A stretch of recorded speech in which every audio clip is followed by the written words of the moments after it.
بسم الله الرحمن الرحيم نحمده ونصلي على رسوله الكريم أما بعد فأعوذ بالله من الشيطان الرجيم بسم الله الرحمن الرحيم فقال الله سبحانه وتعالى في كتابه الكريم لقد كان لكم في رسول الله أسوة حسنة صدق الله العظيم رب اشرح لي صدري ويسر لي أمري واحلل عقدة من لساني رب زدني علما والحقنا بالصالحين رب إني لما أنزلت إلي من خير فقير يا حي يا قيوم برحمتك نستغيث أصلح لنا شأننا كله ولا تكلنا إلى أنفسنا طرفة عين. Урматтуу жана кадырлуу жалпы мусулман бир туугандарым, Аллах Таалам баарыбызга мына ушул бүгүнкү күнүбүздү куттуу кылсын.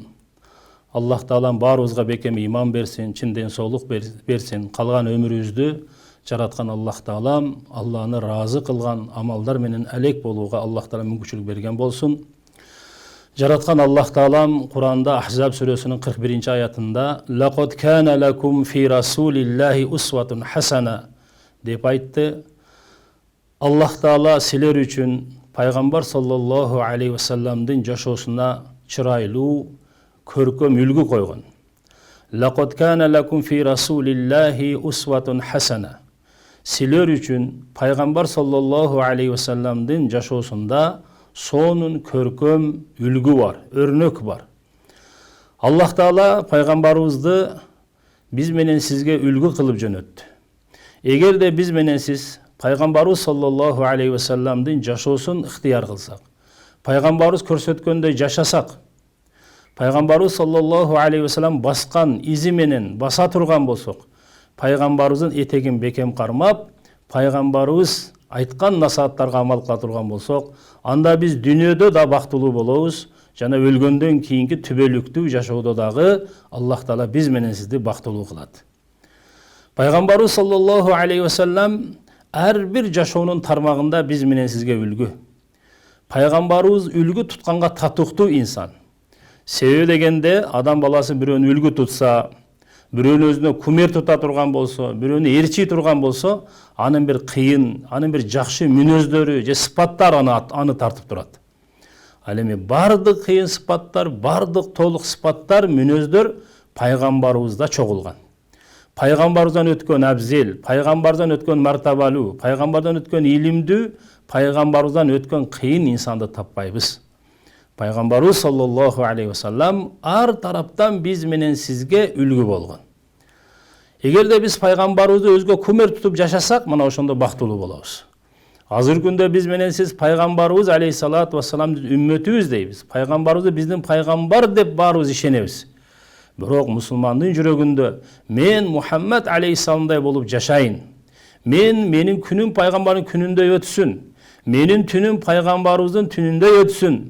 Менин дыйканчылыгым, менин соода сатыгым пайгамбардын соода сатыгындай болсун.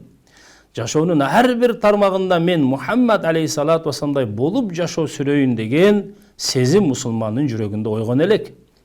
Ла илаха иллаллах бул биздин максат болсо, Мухаммадур Расулуллах ошого жеткире турган жол. Ла илаха иллаллах бул бейиш, Мухаммадур Расулуллах ошонун ачкычы. Ла илаха иллаллах бул бактылуулук, Мухаммадур Расулуллах мына ошонун жолу. Ла илаха иллаллахда 12 тамга бар, Мухаммадур Расулуллахда да 12 тамга бар. Экөөнү коссоңуз 24 болот. Демек, бул келиме ар бир момун мусулмандан эмнени талап кылат? Момун, мусулман, сен өзүңдүн 24 сааттык жашооңдо ла илаха иллаллах, Аллахтын өкүмү, Мухаммадур Расулуллах, пайгамбардын сүннөтүнүн негизинде өткөргүн. Мына ошондо сен бактылуу болосуң. Мына ошондо сен ийгиликке жетесиң. Биз менен сиз пайгамбарыбыз саллаллаху алейхи ва салламды ээрчип, пайгамбарды сүйүп, пайгамбарды өзүнүн жашообузда эгер кумир тута турган болсок, мына ошондо биз менен сиз урматтуу угандар бактылуу болобуз. Мына ошол бүгүнкү сабагыбызда буюрса, мына ошол пайгамбарыбызга биз кандай адеп көрсөтүшүбүз керек? Пайгамбарыбыз саллаллаху алейхи ва салламдын акыллары, укуктары биздин мойнубузда эмне? Мына ошону билип, биз пайгамбарыбыздын акылларын берип, пайгамбарыбыз алейхиссалату вассаламга болгон адептерге көңүл бура турган болсок, мына ошондо биздин жашообуз дүйнөдө да бактылуу, ахиретте да биз бактылуу болобуз. Дүйнөдө да ийгиликке жетебиз, ахиретте да мына ийгиликке жетебиз. Пайгамбарыбыз саллаллаху алейхи вассаламга болгон адептерден пайгамбарыбыздын укуктары биздин мойнубузда, пайгамбардын акыллары биздин мойнубузда. Эң биринчиси пайгамбарыбыз саллаллаху алейхи вассаламга иман келтирүү. Kur'an'da жараткан Аллах Таала Фатх сүрөсүнүн 9-аятында «Литу'мину биллахи ва расулихи ва ту'аззируху ва туwaqqiruhu». Эй адамдар, силер Аллах Таалага иман келтиргиле, жана Аллахтын элчиси Мухаммад саллаллаху алейхи вассаламга иман келтиргиле. Жана ага жардам бергиле, жана аны мактагыла, даңтагыла, улуулагыла деп өкүм берип кетти. Бул аятта жараткан Аллах Таала «Литу'мину биллахи ва расулихи». Эй адамдар, силер Аллахтын элчиси болгон Мухаммад саллаллаху алейхи вассаламга иман келтиргиле деп айтып кетти. Пайгамбарыбызга иман келтирүү бул Аллах Тааланын буйругу. Биз мына ушул буйрукту, ушул өкүмдү аткара турган болсок, биз менен сиз эки дүйнөдө бактылуу болобуз. Пайгамбарыбызга биз иман келтирип, чындыгында пайгамбарыбыз Аллахтын тарабынан жөнөтүлгөн пайгамбар, пайгамбарыбыз Аллахтын элчиси жана бул Аллахтын пендеси деп иман келтирүү бул биздин мойнубуздагы пайгамбарга болгон эң чоң акы болот, пайгамбардын укугу жана бул пайгамбарыбызга көрсөтүлгөн эң чоң адеп болот. Анан пайгамбарыбызга иман келтирүү дегенде биз пайгамбарды пайгамбар экенине иман келтирип коюп эле тилибиз менен айтып койбостон, балким жүрөктөн ошону тастыктап, пайгамбарыбыз алейхиссалам бизге айткан насааттарды дагы жүрөктөн ошону кабыл алып, мына ошол пайгамбарды айткан сөздөр бул чындык, акыйкат, мына ушундай болот деп ишенүү, мына ошол пайгамбарга иман келтирүүгө кирет. Пайгамбарга иман келтирүү дегендин мааниси кандай? Пайгамбарга иман келтирүү дегени биз менен сиз көзгө көрүнгөн нерсени жалганга чыгарып эгер акылга сыйбаса дагы, ал эми пайгамбар айткан сөздү жүрөктөн тастыктап ишенүү эгер акылга сыйбаса дагы. Пайгамбарга иман келтирүү деген эмне экен? Көзгө көрүнгөн нерсени жалганга чыгарабыз. Эгер акылга сыйбаса дагы, көзгө көрүнгөн нерсени жүрөктөн жалганга чыгарабыз. Эгер акылга сыйбаса дагы, ал эми пайгамбар саллаллаху алейхи вассалам айткан сөздөрдү, насааттарды жүрөктөн тастыктайбыз, ага ишенебиз, эгер акылга сыйбаса дагы. Буга мисал катары айтып кете турган болсок, пайгамбарыбыз саллаллаху алейхи вассалам айтты: «Инна сидка юнжи вал казиба юхлик». Чындык адамды ийгиликке жеткирет. Ал эми жалган адамды кор кылат деди. Пайгамбарыбыз алейхиссалату вассалам чындыкты айтты. Чындык адамды ийгиликке жеткирет. Ал эми жалган калп сүйлөө адамды кор кылат деди. Эми жашоодо биз карай турган болсок, кээ бир жерде сиз чындыкты айта турган болсоңуз, ошол жерде уят боло тургандай болуп калып атасыз. Же кээ бир жерде чындыкты айтсаңыз, сизге ошол жерде аз пайда түшүп калып атат. Ал эми калпты сүйлөй турган болсоңуз, ал жерде сизге көп пайда түшөт. Мына ушул жерде бизге сыноо болот. Биз пайгамбардын сөзүнө ишенебизби? Же өзүбүздүн көзгө көрүнүп турган пайданы көрүп ошону ээрчийбизби? Мисалы, эгерде сиз бир буюмду сата турган болсоңуз, эгер калп сүйлөсөңүз, ага сизге бир көбүрөөк акча түшөт. Мисалга алып көрүнө турган болсок, бир машинени алып көрөлү. Бир машинени эгер калп айтып сатсаңыз, $10,000 сатасыз да. Эгер чындыкты айтып, аны айыбын, кемчилигин айтып сата турган болсоңуз, анда $7,000 сатып каласыз. Бул жерде сиз чындыкты айтканыңызда сизге $3,000 аз түшүп калып атат. Жалган сүйлөп, калпты сүйлөгөнүңүздө $3,000 сизге көп акча түшүп атат. Эми адам эмне деп ойлойт? Адам ойлойт: мына ушул акча мага көп тие турган болсо, мен өзүмдүн көп ишимди бүтүрүп аламын. Менин машинем кымбатка сатыла турган болсо, мен көп ишимди бүтүрүп аламын деп адам азгырылат. Бирок пайгамбар чындыкты айтты. Пайгамбар айткан сөз эч качан калп болбойт. Эгерде сиз ошол жерде калп сүйлөп туруп, машинеңизди кымбатка сатып, ошону акчаны алдыңыз. Бирок пайгамбарыбыз алейхиссалату вассалам айтты: калп сүйлөгөн, калп жалган бул адамды кор кылат деди. Анын артында кордук сөзсүз бар.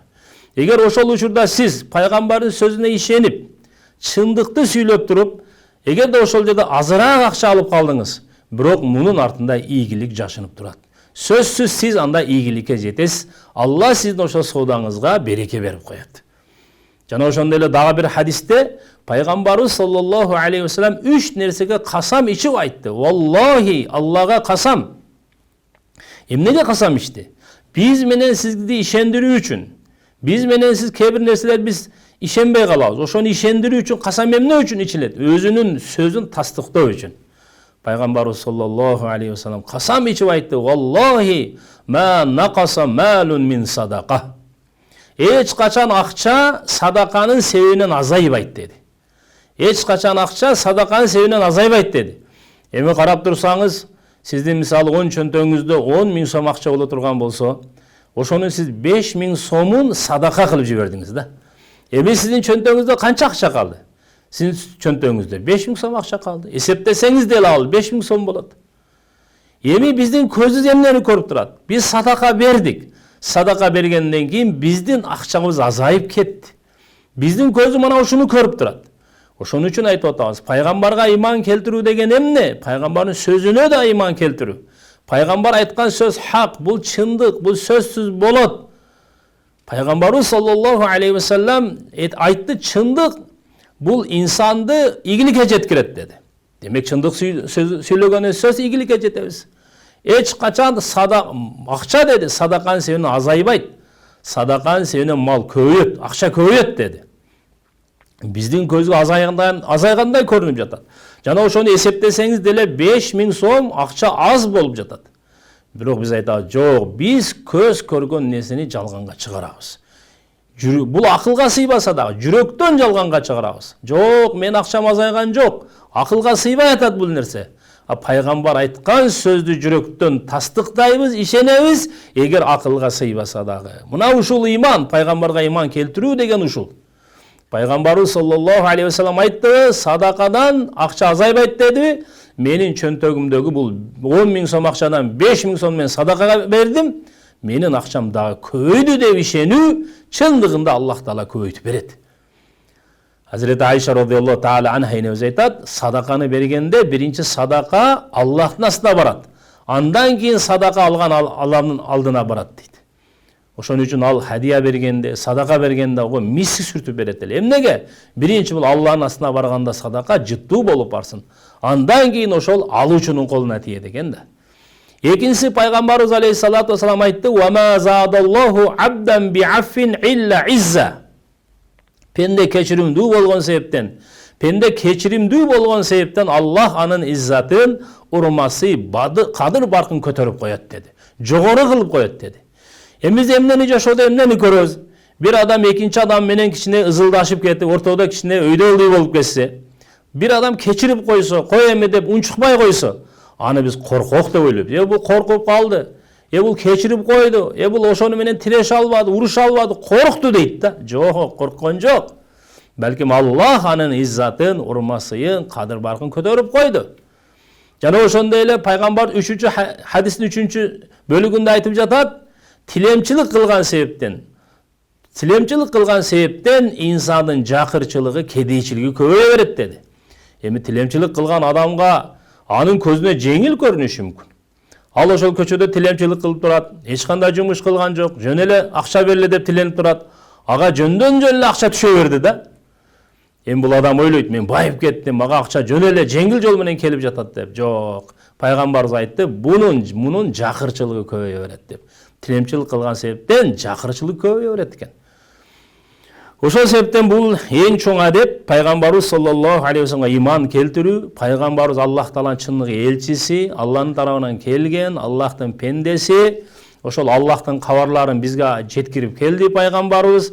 Пайгамбарыбыз айткан сөз бул чындык, ал сөзсүз болот. Биз жүрөктөн пайгамбар айткан сөздү жүрөктөн тастыктайбыз. Көз көргөн нерсени жүрөктөн жалганга чыгарабыз, эгер акылга сыйбаса дагы. Экинчи адеп, пайгамбарыбыз саллаллаху алейхи вассаламга моюн сунуу, пайгамбарга итаат кылуу, пайгамбар айткан сөздөргө амал кылуу. Куранда жараткан Аллах Таалам: "Я айюхаллазина аману ати'уллаха ва ати'ур расул." Ниса сүрөсүнүн 59-аятында: "Эй имандуулар, Аллах Таалага итаат кылгыла. Аллах Тааланын өкүмдөрүнө моюн сунгула, жана Аллахтын элчиси болгон Мухаммад саллаллаху алейхи вассаламдын өкүмдөрүнө моюн сунгула" деди. Дагы башка бир Ал-Имран сүрөсүнүн бир аятында: "Ати'уллаха ва расула лааллакум турхамун" деп айтат Аллах Таала. Силер Аллах Таалага итаат кылгыла, Аллахтын өкүмдөрүнө моюн сунуп баш ийгиле, жана пайгамбарыбыздын сүннөттөрүнө моюнсунуп баш ийгиле. Лааллакум турхамун. Мына ошондо силер райымга бөлөнөсүңөр. Аллахтын райымына, Аллах Тааланын берешендигине, Аллах Тааланын жакшылыктарына бөлөнөсүңөр дейт. Пайгамбарыбыз саллаллаху алейхи ва салламга итаат кылуу, пайгамбарыбызга баш ийип моюн суунун таасири эмне экен? Аллахтын райымы бизге жайыт экен. Аллахтын берешендиги, Аллахтын жакшылыктары, Аллахтын мээрими, райымы бизди курчап алат экен.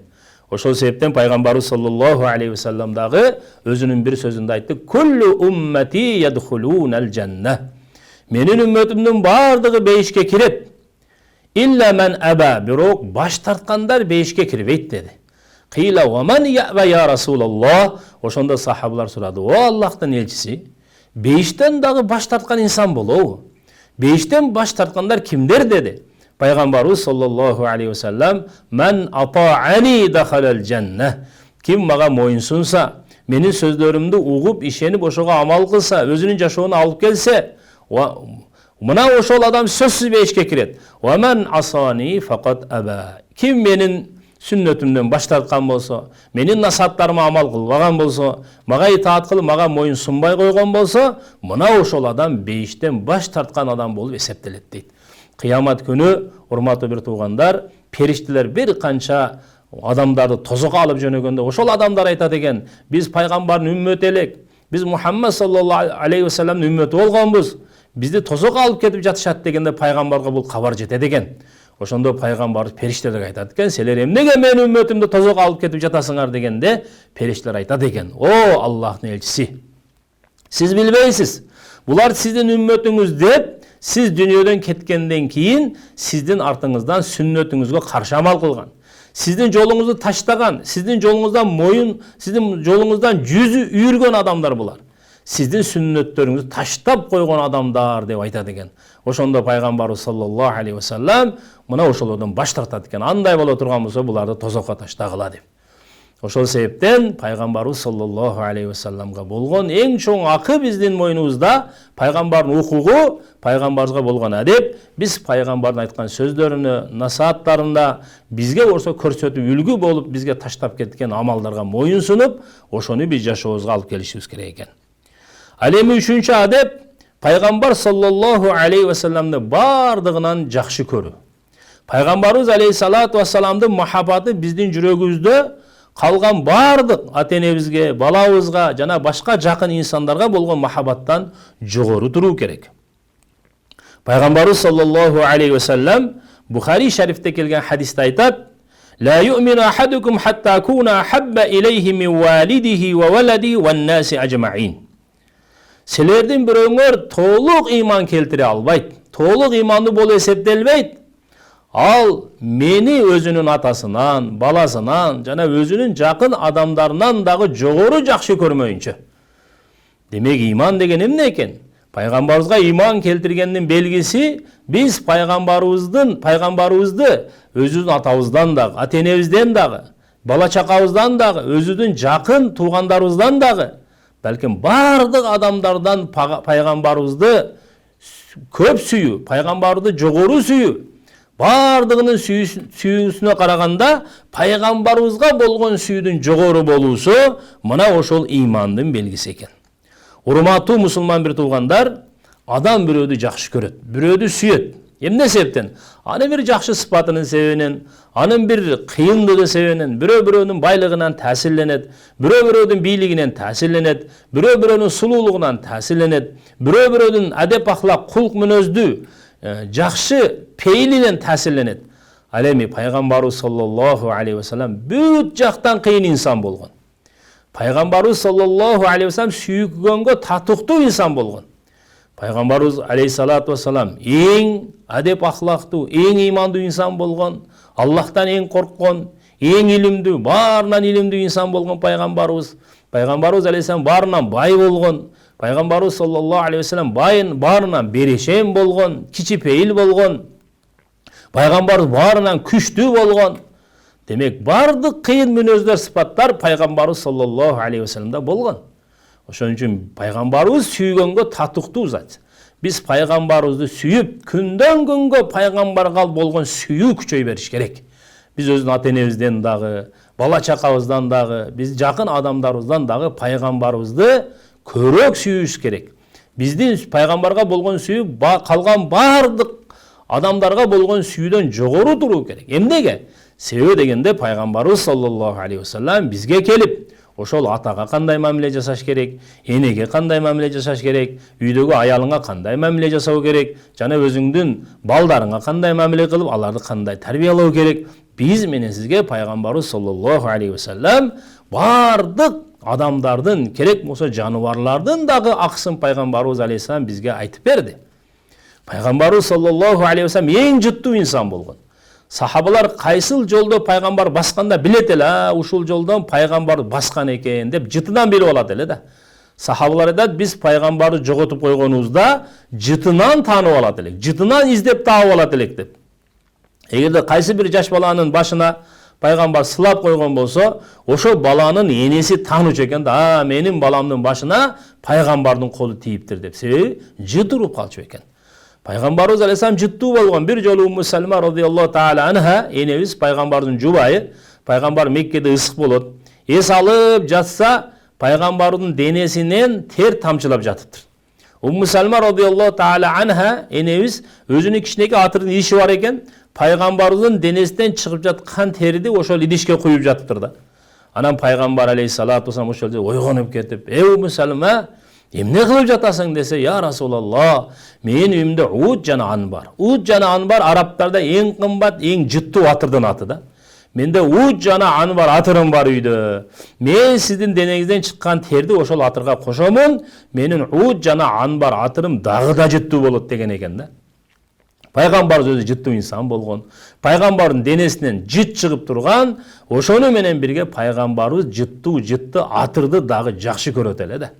Пайгамбарыбыз алейхиссалату вассалам нурдуу болгон. Пайгамбар тиштеринен нур чыгып турган. Пайгамбар күлгөндө, жылмайганда тишинен чыккан нур ошол дуалга анын элеси түшөт эле. Биз кандай эле бир жарыкты, бир фонарикти дуалга туштаганыбызда, дуалганын элеси түшкөндөй, пайгамбар жылмайганда, күлгөндө тишинен чыккан нурдун элеси дуалга тиет эле. Пайгамбарыбыз саллаллаху алейхи вассалам сулуу болгон, чырайлуу болгон. Кандай сулуу болгон? Бир сахаба айтат, пайгамбардын мечитинде олтурабыз, тегерени олтурабыз, ортобузда пайгамбарыбыз олтурат. Мен 14 түндө толгон айды асмандагы көрдүм дейт. Анан пайгамбардын жүзүн карадым дейт. 14 түндө толгон айды караймын, пайгамбардын жүзүн караймын. Кимиси сулуу экен, кимиси нурдуу экен. Чечимге келе албай койдум. Акырында ушул чечимге келдим. 14 түндө толгон айдан менин пайгамбарымдын жүзү нурдуу экен деп.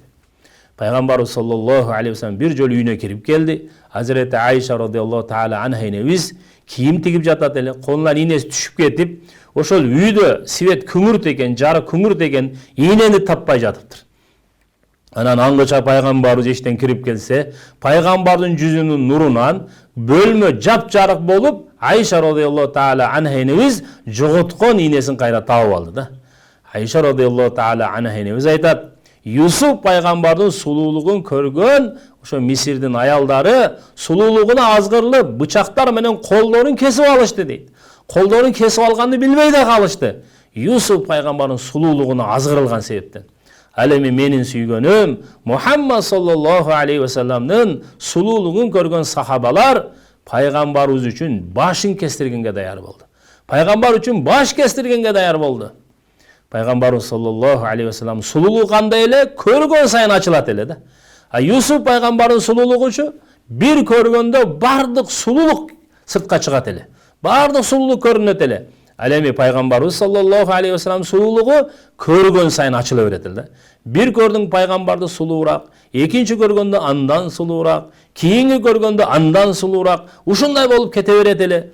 Ошон үчүн сахабалар пайгамбарыбыз саллаллаху алейхи вассаламды кайра-кайра көргүсү келет эле да. Көргөн сайын сулуу, көргөн сайын чырайлуу.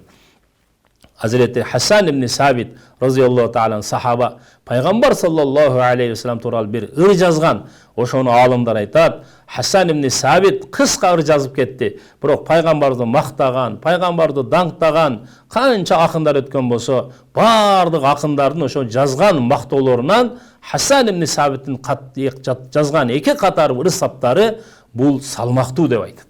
Хасан ибн Сабит разияллаху таала айтады: "Ва ахсана минка лам тарaqat айни, ва ажмала минка лам талидин нисау, хулиқта мубарран мин кулли айбин, кааннака қад хулиқта кама ташау. Ва ахсана минка лам тарaqat айни." Senden ötken çıraylı, sulu insandı hiçbir köz körgön emes. Ve acmele minke lem telidin nisa'u. Senden ötken sulu, çıraylı insandı hiçbir ayal törögön emes. Hulikta mubarra'en min kulli aybin. Sen her bir ayıptan, kemçilikten taza bolup töröldün. Keenneke kod hulikta kema teşâ'u. Kudum ele sen özün aytıp Allah Teala'ga, ya Allah benim başımды mınday kıl, benim közümді mınday kılıp jarat, kulağımды mınday kılıp jarat. Kudum ele sen özün kalap, özün aytıp jaratıp algandaysın deydi. Peygamberimiz sallallahu aleyhi ve sellem Allah'tan keyin kele orun bul peygamberimizdiği bolgan. Peygamberimiz aleyhisselam en sulu. Peygamberimiz aleyhisselam ilimdi bolgan, en ilimdi bolgan. Allamaka ma lam takun ta'lam.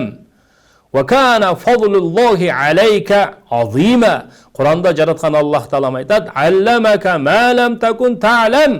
Sen bilbegen ilimdi Allah Teala saga bildirdi. Saga Allah Teala bilbegen ilimdi saga öğretti. 124 bin peygamberga bergen ilimdi Allah Teala bizning peygamberimizga bergen ele. Alemi 124 bin peygamberlarga berbegen ilimdi dağı Allah Teala bizning peygamberimizga bergen ele. En ilimdi bul peygamberimiz bolgan. En küçtүү болгон. Пайгамбарыбыз саллаллаху алейхи ва салламда 45'lik erkektin küçü болгон. Her bir 5'lik erkektin küçü 100'gө тең келген. Ошондо пайгамбарыбызда 4000 erkektin küçü болгонда. Пайгамбарда 4000 erkektin küçü болгон.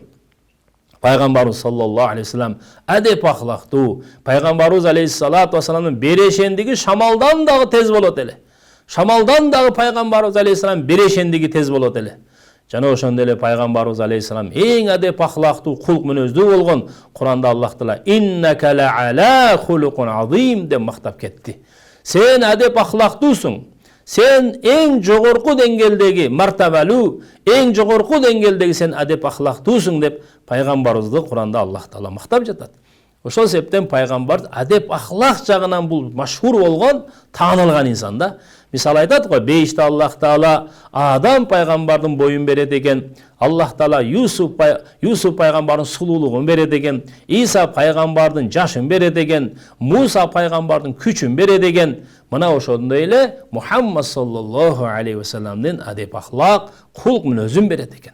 Пайгамбарыбыз алейхиссалату ва саламдын жакшы кулк мүнөзүн себебинен душман дагы дос болуп калат эле. Пайгамбарыбыздын жакшы кулк мүнөзүн себебинен ошол пайгамбарга душманчылык кылган душмандар дагы өкүнүп калат эле. Эмне үчүн биз ушу пайгамбарга ошондой жаман мамиле жасадык экен деп. Бир жолу пайгамбарыбыз саллаллаху алейхи ва саллам сахабалар менен мечитте олтурат эле. Бир мечитте олтурса ал убакта килем жок эле. Жер ошо таштак бойдон шагыл төгүлгөн бойдон эле, жерге килем салынбаган эле. Ошол убакта кафир келди, мусулман эмес адам мешке кирди дагы, ошонун бир бурчуна барып, ошол жерден өзүнүн кажетин бүтүрө баштады, мындайча айтканда зара кыла баштады. Аны көргөн сахабалар ачууланып, ордунан туруп барып, ошол жерде ага бир жаман мамиле кыла турган эле, пайгамбарыбыз алейхиссалату ва салам сахабалар токтотуп калды. Отургула деди, барыңар отур, эч ким турбасын. Себеби силер барып, анеге тыя турган болсоңор, анын ден соолуна зыян болот. Ал өзү кажетинен бошой берсин деди. Анан бүткөндөн кийин пайгамбарыбыз саллаллаху алейхи ва салlam акырын чакырып туруп, тууган, бул жер мечит, бул жер ибадат кыла турган жай, бул жер зара кыла турган жай эмес. Ошон үчүн сен бул жерге зара кылбашың керек эле деп пайгамбар жумшак эле булар ибадат кыла турган, бул жерде намаз окулат, зикир чалынат, ибадат кыла турган жай деп жумшак пайгамбар түшүндүрүп койду. Андан кийин сахабаларга айтты, силер ошол жерге барган чаканын сууду сеуп аны тазалап салгыла, дагы бир айтты ал жерде алып салгыла, кыскасы ал жерди тазалагыла деп өкүм берди. Бул адам, бул кафир эле.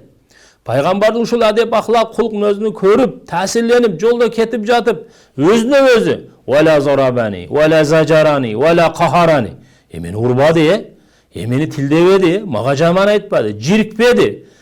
Мени ушундай деп өзүнүн коомуна барды дагы ошол жерде мен ушундай мугалимдин алдынан келдим.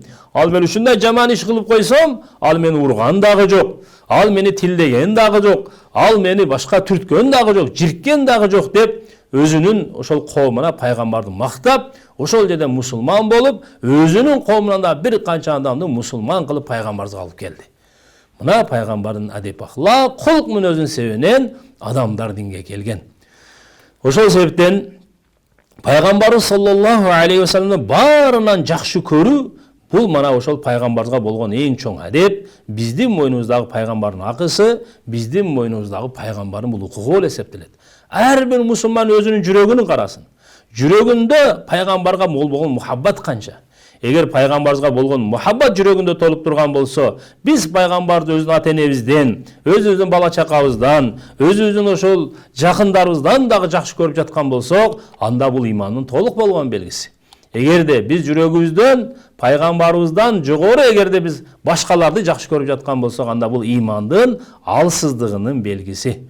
Пайгамбарыбыз саллаллаху алейхи ва салламды бардык инсандардан жогору деңгээлде жакшы көрүү, пайгамбарыбызды сүйүү, пайгамбарыбызга болгон эң чоң адеп. Ал эми 4-чү адеп, пайгамбарыбыз саллаллаху алейхи ва салламды бардык пайгамбарлардан абзел экенине этикад кылуу, ишенүү болуп эсептелет. Пайгамбарыбыз саллаллаху алейхи ва саллам айтат: "Ана qaidul mursalin wa la fakhra." Раваху Дарими. Пайгамбарыбыз айтат: "Мен бардык пайгамбарлардын башчысымын, жетекчисимин. Жана мен буга мактанбаймын, мен буга текеберленбеймин" дейт. Пайгамбарыбыз алейхиссалату вассаламды Аллах Таала Саййидул Мурсалин, бардык пайгамбарлардын мырзасы, имамун набийин, бардык пайгамбарлардын имамы, хатамун набийин, бардык пайгамбарлардын акыркысы. Пайгамбарыбыз саллаллаху алейхи ва салламды Аллах Таала бардык пайгамбарларга имам кылды. Ошон үчүн биз менен сиз пайгамбарыбыз бардык пайгамбарлардан абзел, жана пайгамбарыбыз саллаллаху алейхи ва саллам бардык пайгамбарлардын башчысы, мырзасы, имамы деп жүрөктөн биз менен сиз этикад кылышыбыз керек, жүрөктөн биз менен сиз ишенишибиз керек. Пайгамбарыбыз саллаллаху алейхи ва салламга Аллах Таала Куранда айтып атат: "Алам нашрах лака садрак?" Эй пайгамбар, биз сенин жүрөгүңдү илим үчүн кенен кылбадыкпы? Дин үчүн биз сенин жүрөгүңдү ачпадыкпы? Пайгамбар суранган жок. Аллах Таала пайгамбарга айтып атат. Ал эми Муса пайгамбар Аллах Таадан суранган: "Робби шрахли садри ва яссирли амри." О Аллах, сен менин жүрөгүмдү дин үчүн, менин дилимди дин үчүн ачкын, кенен кылгын деп Аллахтан суранып жатат. Аллах Таала дуасын кабыл кылды. А биздин пайгамбар суранган жок. Пайгамбарыбызга Аллах Таала айтат: "Алам нашрах лака садрак." Биз сенин жүрөгүңдү дин үчүн, биз сенин жүрөгүңдү илим үчүн кенен кылбадыкпы? Биз сенин жүрөгүңдү ачпадыкпы дейт Аллах Таала. Ибрахим алейхиссалату вассалам Аллах Тааладан дуа кылды: "Робби жаални мин варасати джаннатин наим." О Аллах Таала, сен мени бейиш элдеринен кылгын. Сен мени бейиш элдеринен кылгын деп Ибрахим алейхиссалату вассалам Аллах Тааладан сурап жатат. Аллах Таала дуасын кабыл кылды, бейишти важип кылды. Биздин пайгамбар суранган жок. Аллах Таала Куранда айтат: "Инна а'тойнакал каусар." Я Мухаммад, биз сени бейиштеги Каусар булагына ээ кылбадыкпы? Биз сени бейиштеги Каусар булагына сени ээ кылып койдук деди. Аллах Таала пайгамбарыбыз бейишти суранбаса деле биз сага бейишти бердик деп Аллах Таала Куранда айтып жатат да. Ошон үчүн Ибрахим алейхиссалату вассалам Аллах Тааладан сурады: "О Аллахым, сен дайыма мени үммөтүңдүн тилине салгын. О Аллахым, сен дайыма менин атымды şu кийинки келе турган инсандардын тилине салгын" деп туруп Аллахтан суранды. Аллах Таала дуасын кабыл кылды. Ошон үчүн биз намаздан кийин салаваттарда пайгамбарыбыз алейхиссалату вассаламга салават айткандай эле биз Ибрахим пайгамбарга да салават айтабыз. Аллахумма салли аля саййидина Мухаммад кама саллайта аля Ибрахим ва аля али Ибрахим деп биз пайгамбарга да салават айтабыз, жана ошондой эле Ибрахим пайгамбарга дагы салават айтабыз. Ал эми биздин пайгамбар суранган жок. Аллах Таала биздин пайгамбарыбызга айтат: "Ва рафа'на лака зикрак." Биз сенин зикириңди, сени эстөөнү бардык инсандар тилине салып койдук. Кыяматка чейин келе турган инсандар сени эстеп турат дейт. Пайғамбарымыз саллаллаху алейхи вассалам бардық пайғамбарлардан абзел, бардық инсандардан абзел. Пайғамбарымыз ошол Алладан кийинки эле орун, Алладан кийинки эле мартаба, даража бул пайғамбар Мухаммад саллаллаху алейхи вассаламдын даражасы. Бешинчи адеп, пайғамбарымыз саллаллаху алейхи вассаламды хатамун набийин, бардық пайғамбарлардың акыркысы деп ишенүү. Бардық пайғамбардың акыркысы деп ишенүү. Аллах Таала Куранда айтат: "Ма кана Мухаммадун аба ахадин мин риджаликум, валакин расулаллахи ва хатаман набийин." Ахзаб сүрөсүнүн 40-чы аят. Аллах Таала Куранда айтат: Мухаммад саллаллаху алейхи вассалам силердин бирөөңөрдүн атасы эмес, бирок ал Аллахтын элчиси жана пайгамбарлардын акыркысы. Пайгамбарыбыз саллаллаху алейхи вассаламга иман келтиргенде, пайгамбарыбыз Аллахтын элчиси жана пендеси деп иман келтиребиз. Ал эми экинчи иман, пайгамбарыбыз бардык пайгамбардын акыркысы. Эми пайгамбарыбыздан кийин башка пайгамбар келбейт. Эгерде кимде-ким мен пайгамбармын деп чыга турган болсо, ал жалганчы болот. Мисалы Мусайламатул Каззаб деген чыккан. Мен пайгамбармын деп чыккан. Мен пайгамбарыбыздан кийин мен пайгамбармын деп чыгуу бул анын пайгамбар эмес экендигине далил да. Пайгамбарыбыз саллаллаху алейхи вассалам айтты: "Ана хатамун набийин ла набийя ба'ди." Мен акыркы пайгамбармын. Менден кийин эч кандай пайгамбар келбейт. "Лау кана ба'дин набийю лакана Умар." Эгер менден кийин пайгамбар болгондо, анда Умар ушул пайгамбарчылыкка татыктуу эле. Пайгамбарчылык эшиги жабылып калды, эми башка пайгамбар келбейт. Ошон үчүн Азирети Умарга дагы пайгамбарчылык даража берилген эмес. Ошон үчүн урматтуу бир туугандар, пайгамбарыбыз алейхиссалам бул акыркы пайгамбар дегенге дагы ишенишибиз керек. Жана бул жерде дагы бир нерсени эске салып кете турган нерсе, эми пайгамбар акыркы пайгамбар болгондон кийин Аллах Таала мана ушул үммөттү, пайгамбардын үммөтүнү биз менен сизди пайгамбарга орун басар кылып койду. Пайгамбарыбыз саллаллаху алейхи вассаламга Аллах Таала Куранда айтат: "Кул хазихи сабили ад'у илаллах." Айткан я Мухаммад, хазихи сабили. Бул менин жолум, бул менин максатым, бул менин ишим. Ад'у илаллах. Мен адамдарды Аллахтын тарабына чакырамын. Мен адамдарга Аллахтын тарабына дават беремин. Ала басиратын, толук ишеним менен дават беремин. Ана ва ман иттабаани. Бул менин дагы ишим, бул менин дагы максатым. Ва ман иттабаани. Жана ким ла илаха иллаллах Мухаммадур Расулуллах келме окан болсо, ал эркек болобу, аял болобу, карыбы, жашпы, байбы, кедейби, араб улутунан болобу же башка улуттан болобу, анын дагы мойнундагы милдет. Пайгамбарыбыздын акыркы пайгамбар экенине иман келтирүү менен бирге биз ушул нерсени да түшүнүшүбүз керек. Демек эми пайгамбарыбыздын иши биздин мойнубузда экен. Эми пайгамбарыбыз адамдарды Аллага чакырбайт экен. Демек мен чакырат экем. Эми пайгамбарыбыз келип адамдарды намазга чакырбайт экен, мечитке чакырбайт экен, мен чакырышым керек экен. Эми пайгамбар келип туруп адамдарды адеп ахлак, кулк мүнөзгө чакырбайт экен, адамдарды арамдан тоспойт экен. Балки мына ошол ишти мен кылат экенмин деп биз ушул жоопкерчиликти өз мойнубузга алышыбыз керек. Демек 5-чи адеп пайгамбарыбыз саллаллаху алейхи вассаламдын бардык пайгамбардын акыркысы экенине ишенүү. 6-чы адеп пайгамбарыбыз саллаллаху алейхи вассалам тууралуу күнөөнөн сакталган жана пайгамбарыбыздан күнөө болгон эмес, пайгамбар күнөөдөн алыс болгон экенине ишенүү.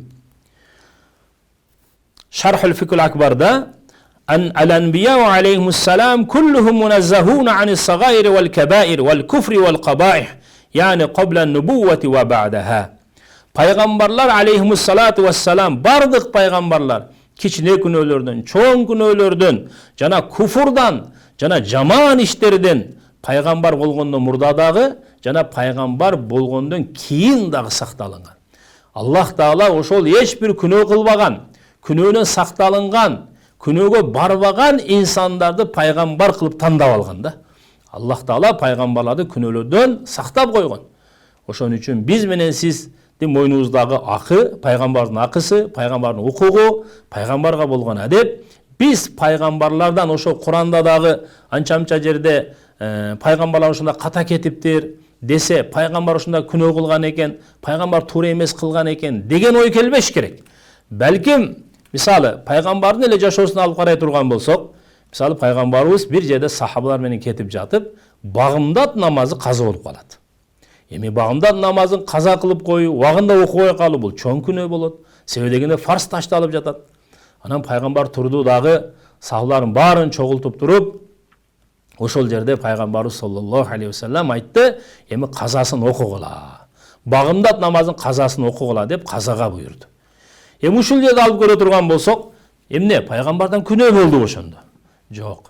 Bunday окуялар, же ушуга окшогон окуяларды уга турган болсок, биз муну туура жагынан түшүнүшүбүз керек. Жок, пайгамбардан күнөө болгон жок. Себеби дегенде пайгамбардан кийин келген эле сахаба да эмес, жөн эле бир олиялар. Ушунда адамдар өткөн, ал багымдаттын казасы эмес, ал азан каза болгон эмес. Качан азан болгондо ал мечитте отуруп калат эле. Ошон азан башталган чейин мешке келип калган адамдар болгон. Азанды каза кылбаган, ошол азан болгон учурда мешке келип калган адамдар өткөн. Эмне ошондо ошол олиялар, ошондой шейхтар адамдар, эмне пайгамбарыбыздан жана сахабалардан өйдө болуп жогору болуп кетти. Аллага караганда алар таква болуп кетиштиби? Жок. Пайгамбарыбыз саллаллаху алейхи вассалам мындай иштердин болгондугу, бул Аллах Таала атайын пайгамбарда муну жасаткан. Эмнеге? Себеби дегенде шариатты толукташ үчүн, шариатты түшүндүрүү үчүн. Кийинки келе турган инсандарга эгерде кимдин багымдат намазы каза болуп кала турган болсо, анда мына ушундай кылып каза кылсын деп пайгамбарыбызды жана ошо сахабаларды Аллах Таала бул жерде ошонуп атайын ыктыярсыз ошолордон жасатты бул амалды. Атайын каза кылдыртты. Эмнеге? Шариатты толуктоо үчүн. Мына ушундай окуяларды укканыбызда балким биз менен сиз дагы пайгамбарга болгон, сахабаларга болгон сүйүү дагы урмасы күчөш керек. Себеби дегенде Аллах Таала өзүнүн ыйык динин толукташ үчүн, өзүнүн өкүмдөрүн жеткирүү үчүн пайгамбарыбызды Аллах Таала колдонду. Пайгамбарыбызды мына ошого тандап алып иштетти деген биз маанини кабыл алышыбыз керек. Кыскасы 6-нчы адеп пайгамбарыбыз саллаллаху алейхи вассалам тууралуу дайыма пайгамбар барды күнөөлөрдөн сакталынган. Пайгамбар болгондон мурда да пайгамбардан эч кандай күнөө болгон эмес. Пайгамбар болгондон кийин дагы пайгамбардан эч кандай күнөө болгон эмес. Биздин эле пайгамбарыбыз эмес, бардык пайгамбарлар тууралуу мына ушул ойдо болушубуз керек.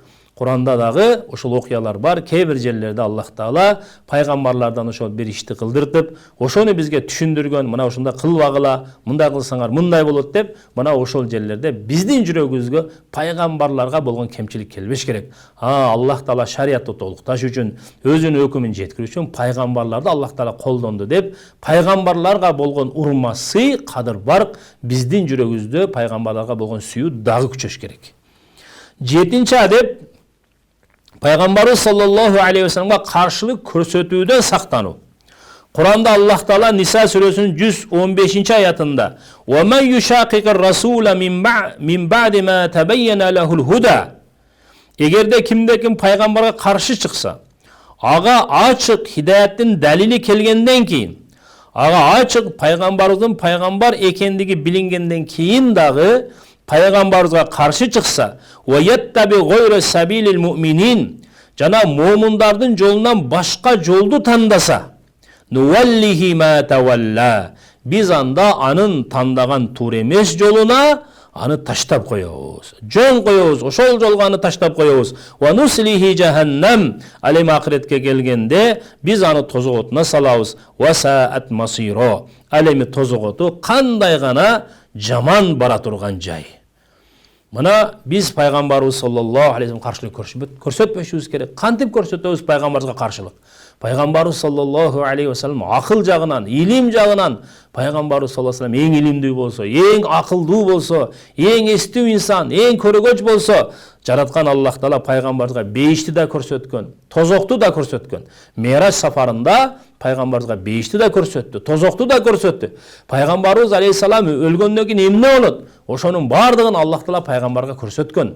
Бул деген сөз пайгамбар көрүп турат, эмне пайда, эмне зыян экенин. Ал эми калган бардыгыбыздын көзүбүз көр. Өлгөндөн кийин эмне болот? Бейиш кандай болот? Тозок кандай болот? Аны көргөн эмеспиз, элестете албайбыз. Ошол себептен эгерде бир сокур адамды ээрчий турган болсоңуз, сөзсүз ал сокур адам өзү да чуңкурга түшөт, өзү да зыяндан сактана албайт, сизди да зыянга учуратат да. Пайгамбардан башкасы бардыгы сокур. Пайгамбардан башка бирөөнү үлгү тутуп, анын артынан жүрө турган болсок, ал адам менен кошо биз да зыянга учурайбыз. Ал эми пайгамбарыбыз баарын көрүп турат. Пайгамбарыбыз мындайча айтканда баардын көрүп турган инсан. Көрүп турган инсан артынан жүрө турган болсоң, көрүп турган инсан артынан ээрчи турган болсоң, ал өзү да зыяндан сактанат, жана артында ээрчигендерди дагы зыяндан сактап коёт экен. Демек пайгамбарыбыз саллаллаху алейхи ва салламга каршылык көрсөткөндөн сактанышыбыз керек.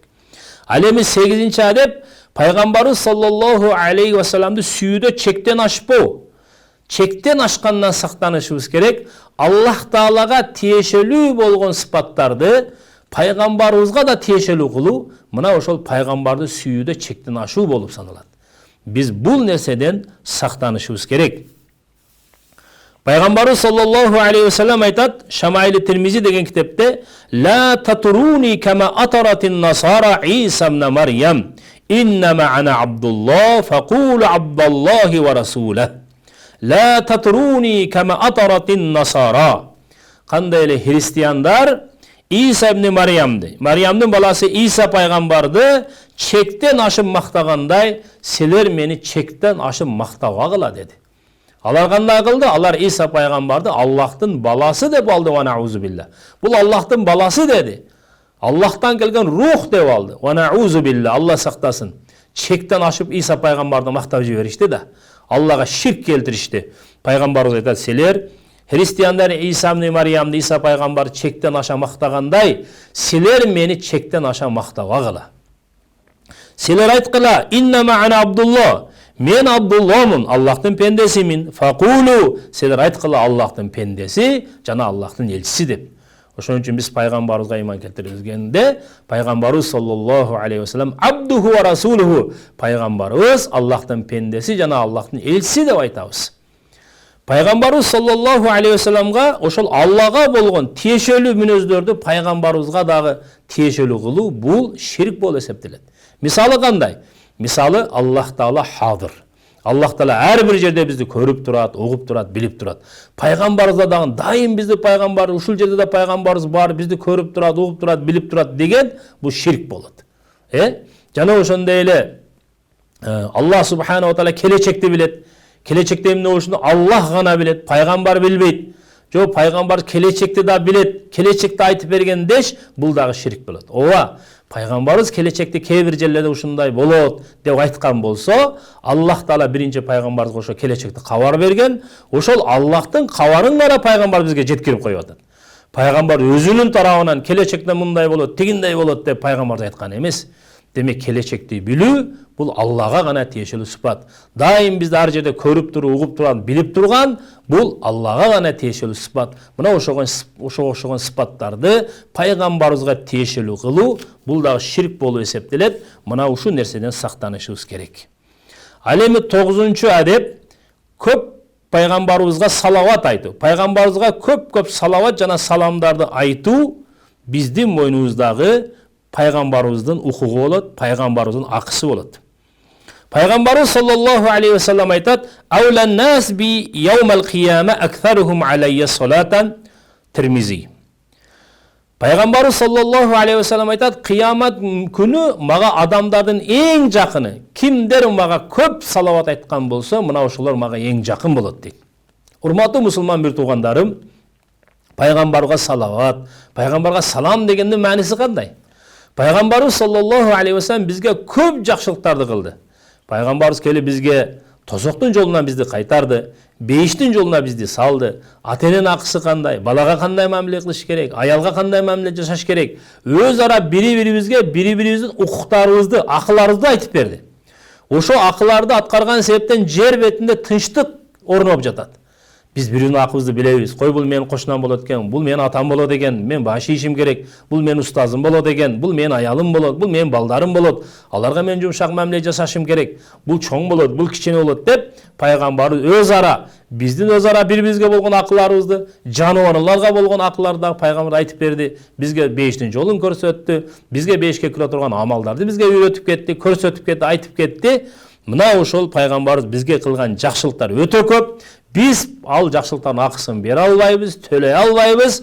Ошого биз пайгамбарга салават жана салам айтабыз. Салават салам деген мааниси эмне? Аллахумма салли аля сайидина Мухаммад. О Алла, пайгамбарга жакшылык жеткир, пайгамбарга ырайым кыл, пайгамбарыбызга мээримиңди төк, бардык жакшылыктарды пайгамбарыбызга жеткир деп биз Аллах Тааладан пайгамбардын акысына жакшылык тилейбиз, мээрим тилейбиз, ырайым тилейбиз. Мына ошону салават жана салам деп коет.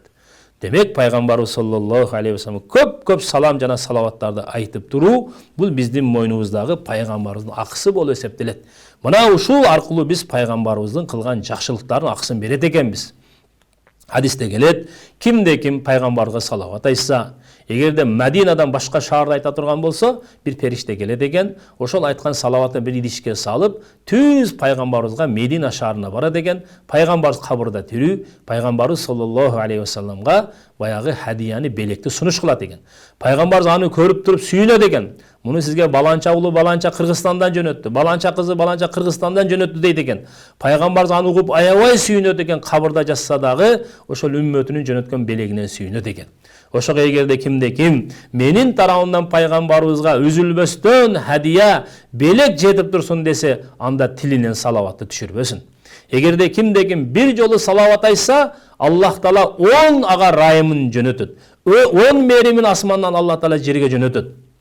Ким бир жолу пайгамбарга салават айтса, Алланын 10 мээрими, ырайымы ага төгүлүп турат. Эми урматтуу бир туугандар, баарыбыз эле бош убакта салават айтканды адат кыла турган болсок, машинада кетип жатабызбы, жөө кетип жатабызбы, же үйдөбүзбү?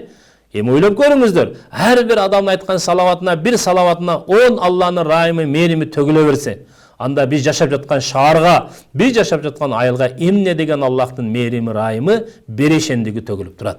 Эгерде кимге Аллах Таала мүмкүнчүлүк берип, ажыга умурага барып, пайгамбарыбыз ошол Мәдина шаарына барып, пайгамбардын көрүстөнүнө барып, кабырына барып, ошол жерге жакын барып салам бере турган болсо, анда пайгамбар саллаллаху алейхи вассалам сөзсүз анын саламын угат, пайгамбарыбыз кабырда ага жооп берет. Ошого биз эртели кеч көп пайгамбар саллаллаху алейхи вассаламга салават айтып турушубуз керек. Кейбир алымдар ошол пайгамбарыбызга көп салават айтып туруунун дагы бир амалдарын айткан. Мисалы эртең менен ким 3 жолу Аллахумма салли аля Мухаммадин фи аввали каламина, Аллахумма салли аля Мухаммадин фи аусати каламина, Аллахумма салли аля Мухаммадин фи ахири каламина. О Алла, пайгамбарга салават болсун менин сөзүмдүн башында, ортосунда жана акырында. Кечинде дагы ушуну айта турган болсо, Аллахумма салли аля Мухаммадин фи аввали каламина, Аллахумма салли аля Мухаммадин фи аусати каламина, Аллахумма салли аля Мухаммадин фи ахири каламина деп мына ушуну айта турган болсо, эртең менен айтса кечке чейин, кечинде айтса кайра таң атканга чейин, мындайча айтканда 24 саат пайгамбарга салават айтканын сообу берилет дейт. Ошого иншалла пайгамбар саллаллаху алейхи вассаламга көп салават айтсак. Андан кийинки адеп, 10-чу адеп, пайгамбардын үй бүлөсүн жана пайгамбардын урпактарын сүйүү. Пайгамбарыбыз саллаллаху алейхи вассалам айтат: Qala an-nabiy sallallahu aleyhi ve sellem ahibbullah limen yaghzukum min ni'ma. Allah Taalаны сүйгүлө. Allah Taala силерге нематтарды, жакшылыктарды азык кылып берип жаткандыгы үчүн. Силер Allah Taala силерге нематтарды, жакшылыктарды азык кылып берип жаткандыгы үчүн Аллахты сүйгүлө. Ва ахиббуни ли хуббилlah. Аллахты сүйгөнүн себебинен мени сүйгүлө, мени жакшы көргүлө. Ва ахиббу ахла байти ли хубби. Жана мени жакшы көргөн себептен менин үй бүлөмдү, урпактарымды жакшы көргүлө. Демек пайгамбарыбыз саллаллаху алейхи вассалам үй бүлөсүн, пайгамбардын урпактарыны жакшы көрүү бул дагы пайгамбарыбызга болгон адеп болуп саналат экен. Биз пайгамбарды эмне үчүн жакшы көрөбүз? Себеби дегенде Аллахты жакшы көргөн себептен. Biz Allah Taala'nı жақшы көрөбүз. Allah Subhanahu wa Taala пайгамбарды жақшы көргүлө деп айтты. Ошон үчүн биз пайгамбарыбызды жақшы көрөбүз. Куранда дагы Аллах Таала бир жерде айтат: "Кул ин кунтум тухиббуналлаха фаттабиуни." Пайгамбарыбызга Аллах Таала айтты: "Эй Мухаммад, айткын адамдарга: ин кунтум тухиббуналлах, эгер силер Аллах Тааланы сүйгүңөр келсе, фаттабиуни, анда мага эргешкиле. Анда силер мени ээрчигиле, мени үлгү туткула. Юхбибкумуллах. Мына ошондо Аллах Таала силерди махаббат кылат, силерди жакшы көрүп калат, силерди сүйөт. Ва ягфир лакум дунубакум. Жана силердин күнөөңөрдү кечирет. Биз пайгамбарды эмне үчүн жакшы көрөбүз? Аллах Тааланы жакшы көргөн себептен. Ал эми пайгамбар айтып жатат: "Силер Аллах Тааланы жакшы көргөн себептен мени жакшы көргөлө, ал эми мени жакшы көргөн себептен менин үй бүлөмдү жана урпактарымды жакшы көргөлө. Кандай эле Hazreti Фатима радиаллаху таала анха пайгамбардын кызы болот, Саййидату Ниса ахлил жанна, 5теги энелердин башчысы болот, ханышасы болот. Ал-Хасан вал Хусейн Саййида шабаб ахлил жанна, Хасан менен Хусейн пайгамбардын сүйүктүү неберелери, 5теги жигиттердин башчысы пайгамбардын неберелери болот. Hazreti Али радиаллаху таала анху пайгамбардын күйөө баласы болот. Мына ошого окшоп мындан кийинки дагы булардан таркаган урпактарды дагы жакшы көрүү пайгамбарыбызга болгон адептерден болуп эсептелет. Жана 11-чи адеп пайгамбарыбыздын сахабаларын жакшы көрүү. Пайгамбарыбыз саллаллаху алейхи ва саллям айтат: "Аллаха фи асхаби". Менин сахабаларыма мамиле кылуу тууралуу силер Аллахтан корккула. Менин сахабаларыма мамиле кылууда силер Аллахтан корккула. Ла таттахидухум горадан мин ба'ди. Силер менин сахабаларымды айыптабагыла. Мен кеткенден кийин менин сахабаларымды айыптабагыла. Асхаби кан нужум би аййихим иқтадайтум ихдадайтум. Менин сахабаларым булар асмандагы жылдыз сыяктуу. Балким силер аларды жамандап, аларды айыпташтын ордуна силер ошолордун кимисин үлгү туссаңар, кимисин элеги жашоосун тандасаңар, ээрчисеңер силер туура жол табасыңар. Асхаби кан нужум. Менин сахабаларым жылдыз сыяктуу, силер кимисине эргешсеңер ихдадайтум, анда силер туура жол таптыңар. Пайгамбардын бардык сахабаларына Куранда Аллах Таала радияллаху анхум ва раду ан. Аллах Таалардан алардан разы болду. Алар Аллах Тааладан разы болду. Аллах өзүнүн разылыгын аларга берген. Алар дүйнөдө жүрүп эле, кээ бир сахабалар дүйнөдө жүрүп эле мына 5тин адамдары деген сүйүнүчтү алган. Ва куллан ва'адаллахул хусна. Куранда Аллах Таала ар бир сахабага жакшылыкты ваада кылган. Эми Аллах Таала өзүм разы болдум деп көөлүк берген инсандарга, пайгамбарды менден кийин сахабаларыма жакшы мамиле кылгыла, сахабалар жылдыз сыяктуу, кимисине эргешсеңер туура жол таптыңар деп пайгамбар көөлүк берип жатса, аларды айыптабагыла деди пайгамбарыбыз. Фаман ахаббахум фа би хубби ахаббахум. Ким эгерде сахабаларды жакшы көрсө, мени сүйгөн себептен аларды жакшы көрөт. Ваман абгадахум. Ким алардан жийиркенсе, аларды душман тутса, фабу бугди абгадахум. Мени душман туткан себептен алар менен душмандашат деди. Демек биз пайгамбарыбыздын сахабаларын жакшы көрүшүбүз керек экен. Бардык сахабаларга жүрөгүбүздө болгон muhabbat болуш керек экен. Эмнеге? Алар пайгамбар үчүн жан берди, дин үчүн жан берди. Ошон үчүн биз сахабалар айтканда да атыны Азирети деп сыйлап айтышыбыз керек. Азирети Абу Бакр радиаллаху таала анху, Азирети Умар радиаллаху таала анху, Азирети Усман радиаллаху таала анху, Азирети Али радиаллаху таала анху жана башка сахабаларга дагы биз адеп көрсөтүшүбүз керек экен. Урматтуу мусулман бир туугандарым, пайгамбар Мухаммад саллаллаху алейхи ва салламга болгон адептер жана биздин мойнубуздагы пайгамбардын укуктары, биздин мойнубузда пайгамбардын акылары биринчиси эмне экен? Биринчиси пайгамбарыбыздын пайгамбар экендигине ыйман келтирүү, экинчиси пайгамбарыбызга итаат кылып, моюн сунуп пайгамбарды ээрчүү, үчүнчү адеп пайгамбар саллаллаху алейхи ва салламдын бардыгынан жакшы көрүү, пайгамбарыбызга болгон мухаббат баарынан жогору болуусу, ал эми төртүнчү адеп пайгамбарыбыз саллаллаху алейхи ва салламдын бардык пайгамбарлардан, инсандардан абзел экенине ишенүү, ал эми бешинчи адеп пайгамбарыбыздын бардык пайгамбарлардын акыркысы экенине ишенүү, ал эми алтынчы адеп пайгамбарыбыздын бардык күнөөлөрдөн сакталынган пайгамбарыбыз күнөө кылган эмес, пайгамбарыбыздан мурда дагы пайгамбар болгондон кийин да күнөө кылган эместигине ишенүү, жана жетинчи адеп пайгамбарыбызга каршылык кылгандан сактануу, сегизинчи адеп пайгамбарыбызды сүйүүдө чектен ашпоо. Мындайча айтканда Аллах Таалага тиешелүү сыпаттарды пайгамбарга тиешелүү кылгандан сактануу. Ал эми 9-чу адеп көп пайгамбарыбызга салам, салаваттарды айтып жүрүү. Ал эми 10-чу адеп пайгамбардын үй бүлөсүнө, пайгамбардын үй бүлөсүн жана урпактарын сүйүү. Ал эми 11-чи адеп пайгамбарыбыздын сахабаларын жакшы көрүп жашоо. Мына ошол пайгамбарыбызга болгон адептер экен. Биздин мойнубузда пайгамбардын укуктары, пайгамбарыбыздын акылары болуп эсептелет экен. Урматтуу мусулман бир туугандар, биз менен сизге Аллах Таала мына ушул айтылган, сабакта айтылган сөздөргө амал кылып жеңил кылсын. Мына ушулардын бардыгын изилденип билүү бул илим болуп эсептелет. Мына ушуну биз азыр уктук баарыбыз, бул эмне зикир болуп эсептелет. Эми ушуга биз амал кылып жашообузга алып келсек, бул ибадат болот. Ушуну биз башкаларга айтып жеткирсек, бул даават болот. Ар бир мусулмандын мойнунда илим алуу дагы парз. Ар бир мусулмандын мойнунда зикир кылуу дагы парз. Ар бир мусулмандын мойнунда ибадат дагы парз. Ар бир мусулмандын мойнунда даават дагы парз. Аллах таалам баарыбызга мына ушул айтылган сөздөргө амал кылууну жана башкаларга жеткирүүнү насип кылган болсун. Аллахым дайыма жакшылыкта жолугууну баарыбызга насип кылсын. Ва ахиру дa'wana анил хамдулиллахи rabbil alamin.